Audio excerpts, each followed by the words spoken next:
सो hey everyone, एक हमेशा question रहता है कि आर्टिकल 2 एंड आर्टिकल 3 में क्या अंतर है। जैसे आर्टिकल 1 में तो खैर डिक्लेरेशन है कि India is union of states, फिर इंडिया का ऑफिशियल नाम वगैरह ये सब, और टेरिटरी क्या है उसका ये सब। लेकिन आर्टिकल 2 और 3 में क्या अंतर है? तो हमेशा जैसे आर्टिकल 3 में क्या है, हमारा इंटरनल चेंजेस की ओर ध्यान है कि इंटरनल चेंजेस क्या होगा, और आर्टिकल 2 में एक्सटर्नल चेंजेस मैं बताऊंगा इसको लेकर।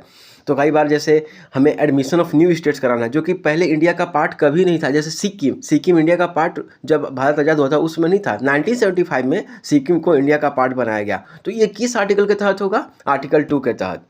ठीक है, तो एडमिशन ऑफ न्यू स्टेट्स जो भी जितने भी एक्सटर्नल चेंजेस होंगे इंडिया को लेकर, तो वो आर्टिकल 2 में आएंगे। तो आर्टिकल 2 के तहत उसका एडमिशन हुआ है और वो इंडियन टेरिटरी का पार्ट बना है।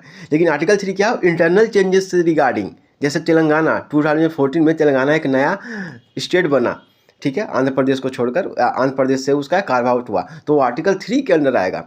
या किसी स्टेट का नाम चेंज करना है तो वो भी आर्टिकल 3 के अंडर आएगा। ये चीज़ें मेनली हमारा दिखाता है कि आर्टिकल 3 में हमारा फॉर्मेशन या रीऑर्गेनाइजेशन, लेकिन वो पहले से वो भारत के टेरिटरी का पार्ट हो। तो जो इंटरनल चेंजेस है वो आर्टिकल 3, जो एक्सटर्नल चेंजेस है वो आर्टिकल 2। तो एग्जांपल फिर से आर्टिकल 2 का 1975 में सिक्किम का एडमिशन, या 1961 में गोवा का, ये सब पहले टेरिटरी नहीं थे इंडिया के, लेकिन उसको लाया गया। आर्टिकल 3 में जो एग्जिस्टिंग स्टेट्स है उनका नाम चेंज करना, उनका फॉर्मेशन अलग से या रीऑर्गेनाइजेशन करना, यह सब आर्टिकल 3 में है।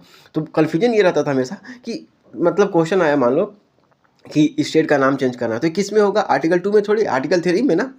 ठीक है, स्टेट का नाम चेंज करना है तो आर्टिकल 2 में नहीं, आर्टिकल 3 में होगा।